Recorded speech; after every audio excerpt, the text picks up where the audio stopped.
এদের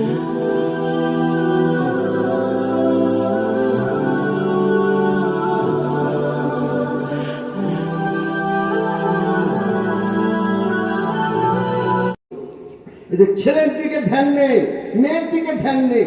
এরা পয়সা খালি মোবাইলে পয়সা হচ্ছে 600-800 টাকা, বুঝলেন না? আর নিজের বাচ্চারা কাতরাচ্ছে, শিক্ষার জন্য টাউটাউ করছে, তারা সেই পরিবেশটা পাচ্ছে না। আর আল্লাহ যখন মিলিয়ে দিয়েছে দেশের, এখন পাড়ায় পাড়ায় স্কুল, পাড়ায় পাড়ায় মাদ্রাসা, পাড়ার মসজিদে চলছে 1000 বড় ছোট মিলিয়ে 1000, বড় ছোট মিলিয়ে 1000 বাচ্চাদের এবং বড়দের প্র্যাকটিস চলাচ্ছে, মানে ট্রেনিং হচ্ছে। কি হচ্ছে? আর আপনারা তা দেখেছেন, আমাদের বাৎসরিক সবাই দেখেছেন না দেখেনি? পেরেছে না পারেনি? তা তৈরি করলো কারা? আর তৈরি করলো কারা? হ্যাঁ, সেই হুজুররা যে এত খাটলো, তো ইচ্ছা যায় না যে আমার বাচ্চাকে মানুষ করে এত বড় পদে দিয়েছে, ওর 100 টাকা আমি হাদিয়া দিই। আর আপনি যে মাইনে দিচ্ছেন 200 টাকা, ওই হুজুর পায় না, ওতে কারেন্ট ভাড়া যায়। আপনার বাচ্চাকে ওতে টিফিন কিনে দেওয়া হয়, আর ওর একটা অংশ বের করে আবার একটা অংশ বাইরে ফের ওই ঠান্ডে থাকবে, আরো খরচা আছে। আর একটা অংশ থেকে বের করে ওস্তাদকে দেওয়া হয়। তাহলে সে ওস্তাদের চলবে কি করে? কিছু হাদিয়া দিতে হবে না? আর হাদিয়া দিতে হবে? আমাদের হাদিয়া না দে অভ্যেস খারাপ হয়ে গেছে। কি হয়ে গেছে? অভ্যেস খারাপ হয়ে গেছে যে কাজের মানুষের মুসাফা করে হাদিয়া দেয় না, ও কাজে হাদিয়া ছড়াচ্ছে। ও কাজে আল্লাহর নবী দয়ার নবী বলেছেন যে আলেমের হাতে হাদিয়া দিল, সে আমার হাতে হাদিয়া দিল। যে আল্লাহর আলেম, সে দিন নিয়ে পড়ে আছে। কি নিয়ে পড়ে আছে? দিন নিয়ে পড়ে আছে। তো সেই দিন নিয়ে যে পড়ে আছে, যে আমার বাচ্চাকে দিনদার করছে, বিয়ের উদ্দেশ্য পূরণ হচ্ছে, তাহলে সেই তাকে হাদিয়া মানে আমার রাসূলের হাদিয়া দেওয়া। বলুন সুবহানাল্লাহ। তার কত বরকত, কত ফায়েজ আল্লাহর দরবারে হবে। হ্যাঁ, দুনিয়ার কাউকে হাদিয়া দিলে, যদি কেউ গরিব আসে, তা আমার গরিব বোনটা এলো, তার মেয়ের বিয়ে, তা বলছে যে ভাই আমার কিছু সাহায্য করো। তাকে ধরো 10,000 টাকা দিলাম। কত টাকা? আমার সমর্থ অনুযায়ী। সে রাস্তায় যেতে যেতে বলবে, আমার ভাই রেনসাব মৌলানা বলছে, তুই জানিস না তোর ভাগ্নির বিয়েতে কত খরচা, তুই 10,000 টাকা দিয়ে মুড়ো মেরে দিবি? কি শুকরিয়া আছে? ও 10,000টা ও মনে করতো ফালতু। ও দেওয়া দরকার ছিল 40,000। কত হাজার? শুকরিয়া করলো কি? কিন্তু আলেমের হাতে 100 টাকা দিয়ে সে বললো, জাযাকাল্লাহু খাইরান, আহসানুল জাযা। আল্লাহ তোমার এর বদলা দিক, এর প্রতিদান দিক, আবার এর থেকে বেশি প্রতিদান দিয়ে দিক। বলুন সুবহানাল্লাহ। এই দোয়া নসিব হয়ে গেল। কি নসিব হয়ে গেল? আর আপনি গ্রামের ধনী লোক, আপনি গরিব বাচ্চারা যেখানে লেখাপড়া করে, সেই গরিব বাচ্চাদের স্বার্থে আপনি একটা মোটা দাম দেবেন না, যাতে করে এই বাচ্চারা শিক্ষার সুযোগ পায়? আল্লাহ নবী সাল্লাল্লাহু আলাইহি ওয়াসাল্লাম বলেছেন, 3টে গরিব বাচ্চাকে যদি শিক্ষা করায়, তাহলে সে জান্নাতি হবে। একজন সাহাবী বললেন, হুজুর আমি যদি 2টো পারি, 2টো গরিবের ছেলেকে আমি মানুষ করে দেবো, সাবালক হওয়া পর্যন্ত তাকে এলেম শিক্ষা দেবো। আল্লাহ নবী বলেন, তাও তোমার নসিব খুলবে। আরেকজন বলেন, হুজুর আমি তো গরিব, আমি যদি একটাকেও মানুষ করতে পারি। সেই জামানায়, যে জামানায় 1 মাস করে ঘরে চুলো জ্বলতো না, মা আয়েশা সিদ্দিকা বলেন, আমার ঘরে 1 মাস চুলো জ্বালাতে হতো না, পানি আর একটু খেজুর খেতে।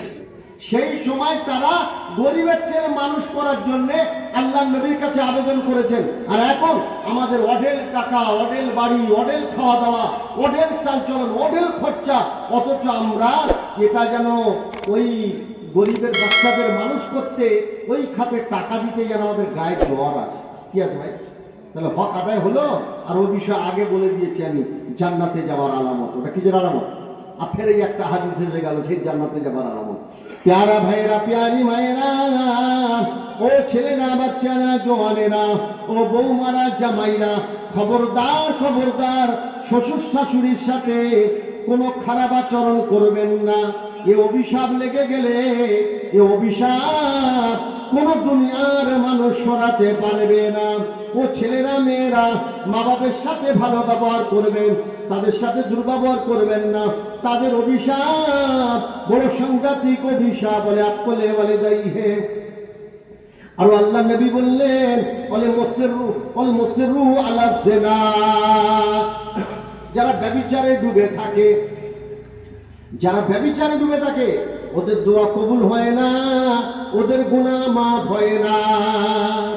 ব্যভিচারে ডুবে থাকলে ওদের গুনাহ মাফ হয় না, আর দোয়াও কবুল হয় না। আর ব্যভিচার পুরো দমে চলছে এখন। কিরকম? এই যে মোবাইল ফোন, সারাদিন ছবি দেখছে, সারাদিন উলঙ্গ ছবি দেখছে, সিনেমা দেখছে, নাটক দেখছে, গান দেখছে, বাচ্চাদের হাতে দিচ্ছে, কার্টুন দেখছে, ওই সব ছেলে মেয়েরা ওর ভেতরে লাফালাফি তোড়াতুড়ি ওইসব হচ্ছে, ওইসব দেখছে সারাদিন। তাছাড়া ফলস ফোন আসছে, এটা সেটা ফোন করছে, আর ফোনে ফোন নাম্বার দিয়ে দিচ্ছে। ফোন এসেছে মানুষকে জান্নাতে যাওয়ার জন্য। কিসে যাওয়ার জন্য জোরে বলুন? আর এটাকে লাগাচ্ছে কোন কাজে? জাহান্নামে যাবো বলে গুড়গুড় করছে ফোনটাকে। ফোনটা একটা মেশিন। এই আলো এসেছে কি জন্যে? আলোয় নামাজ পড়বো, আলোয় কোরআন পড়বো, আলোয় কেতাবাদি পড়বো, আলোয় মা বাপকে দেখতে পাবো, তাদের মুখ দেখলে একটা হজের সওয়াব হয়। কি হয়? হজের সওয়াব হয়। ভাইরা চিন্তা করে দেখুন, সেই ফোনটাকে এইভাবে ফোনে সারাদিন ওয়াজ হচ্ছে, সারাদিন তেলাওয়াত হচ্ছে, সারাদিন কোরআন শেখানো হচ্ছে, সারাদিন মসলা মাসাল শেখানো হচ্ছে, সারাদিন আপনার কোরআনের তেলাওয়াত হচ্ছে। 4টে সূরা কোরআন থেকে মুখস্থ করেনি। উল্টে আমাদের মধ্যে কিছু ছেলেরা এখন কোরআনে এই মোবাইল থেকে, তারা নামাজি ছেলে, শয়তান দেখতেছে এদের নষ্ট করতে গেলে অন্য কায়দায় নষ্ট করতে হবে, এদেরকে মানে খারাপ জিনিস দিয়ে না, ওই নামাজ দিয়ে হবে। ওরা এখন পাগলা হয়ে গেছে, হাত এখানে বাঁধবে না, এখানে বাঁধবে না, এইরকম করে ওদের মোবাইল যেন ওই করতে দেওয়া হয় যে তোরা ওই দেখ আর এই কর। কি যে হাত কোথায় বাঁধবি আর ওই নিয়ে পাগলা হয়ে যায়। ওরা এবারে খালি গ্রুপ করছে। কি করছে? গ্রুপ গ্রুপ ফোনে হোয়াটসঅ্যাপ গ্রুপ। নামাজ পড়তে আসে না, তাকে নামাজে আনার গ্রুপ পারেনি। উল্টে যে নামাজে এসে তার নির্ভর করে, সে এবার নামাজ পড়তে, সে এবার বলছে হুজুর এখানে বাঁধবো না, এখানে বাঁধবো না, থাকতে না পড়াই ভালো, এ মৌলানা সব গুলোনো পায়। কথাটা বুঝাচ্ছেন না? বিয়ার আরো লাই ফজরের নামাজে আসে না, ও গ্রুপ করতে আসবে। তুই ফজরের নামাজটাকে পড়বেন দেখি। কথা বুঝেন না ভাইরা? এই মোবাইল ফোন ফেতনার জন্য আসেনি। মোবাইল ফোন, আরে কি ফেতনা হচ্ছে ফোন খুলে আমি বুঝা না। ये মাজারওয়ালা ও মাজারওয়ালা, ये মৌলানা ও মৌলানা, ये পীর সাহেব ও পীর সাহেব, ये সে খালি এই সব চলছে। গেল্লা গিবত ফসি ফয়সালা এক ঘাট থেকে মানুষ কি করে সুন্দর হবে সে কাণ্ড নেই। আল্লাহ পাকের থেকে হেফাজত করুন। তো এই ব্যভিচারের দিক থেকে আমাদের বাঁচতে হবে, তবে দোয়া কবুল হবে।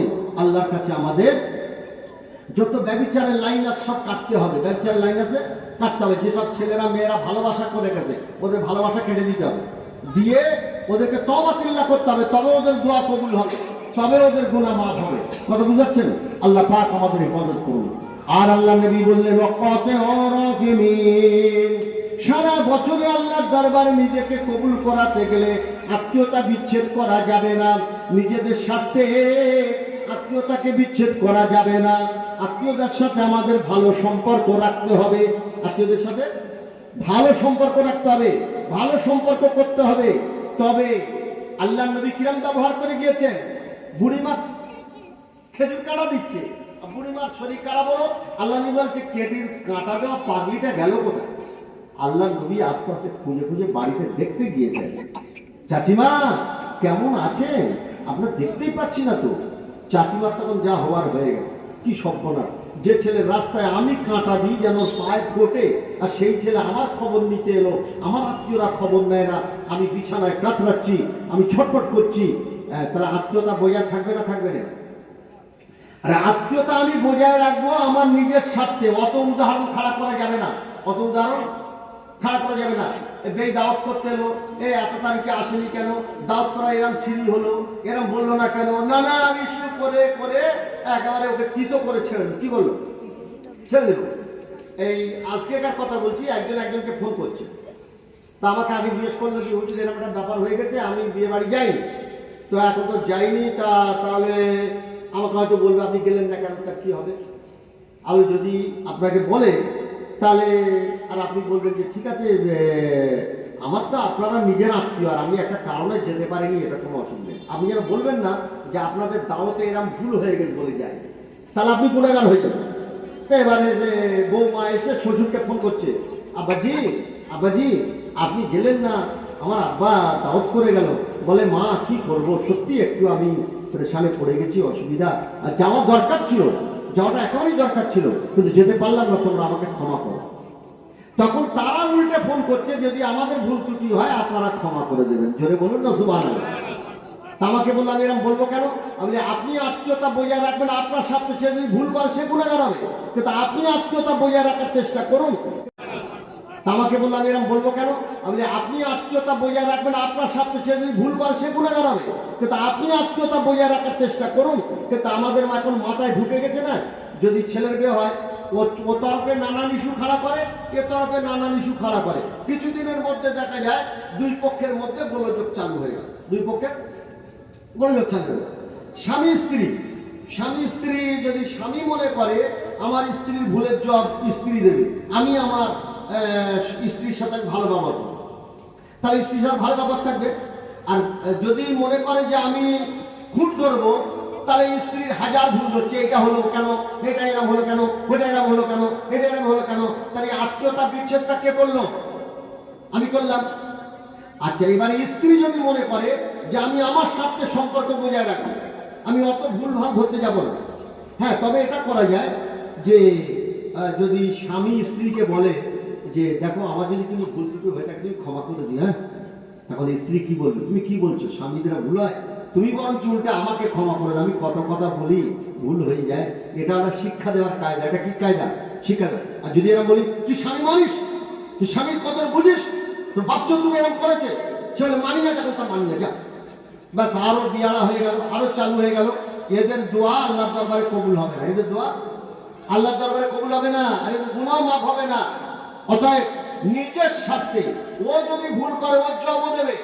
আমি বোনের সাথে ভালো সম্পর্ক রাখবো, আমি আমার শ্বশুর শাশুড়ির সাথে ভালো সম্পর্ক রাখবো, আমি আমার স্ত্রীর সাথে ভালো সম্পর্ক রাখবো, আমি আমার চাচা চাচির সাথে ভালো সম্পর্ক রাখবো, আমার ভাইপো ভাতিজার সাথে আমি ভালো সম্পর্ক রাখবো। ও যদি খারাপ করে ও বুঝবে। এইটা হলো আমার আপনার দায়িত্ব। কথা বোঝা গেল? তাহলে আপনি আত্মীয়তা বিচ্ছেদ করলাম না। আর বর্তমান সময় প্রত্যেক মানুষ বেশি সেন্টিমেন্টাল হয়ে গেল, কেন আল্লাহর ভয় নেই তো। তাই সবসময় কি করে, মানে এক একটা করে মানে খুঁট ধরে, বেশি ভুল ধরে। বেশি ভুল ধরার কারণে এতে কি হচ্ছে, আরো আমাদের মধ্যে আত্মীয়তা বিচ্ছেদ হয়ে যাচ্ছে। আবার কেউ কসম খেয়ে বসে আছে, শাশুড়ি বউকে কথা বলবো না, কসম হয়ে আছে। ওদের শাশুড়ি বউ কারোর দোয়া কবুল হবে, ওদের গুনাহও মাফ হবে না, দোয়াও কবুল হবে না। ওরা ভাইরা ভাই ঝামেলা করে বসে আছে, ওদের দোয়াও কবুল হবে না, গুনাহও মাফ হবে না। এখানে নম্রতা প্রকাশ, এখানে বৌমাকে মাপ চাইতে হবে নিজের শাশুড়ির কাছে।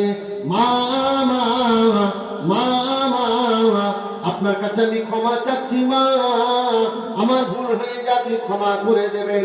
যদি বৌমা বিয়ারা হয় ও ক্ষমা চাইবে না, শাশুড়ি নিজে আগিয়ে আসুক, ও মা কোথায় গেল আমার বৌমা, মা মা করে কাছে এসে বলুক মা গো আমি শাশুড়ি মা, যদি আমার কোনো ভুল হয়ে যায় মা তুমি ক্ষমা করে দিও।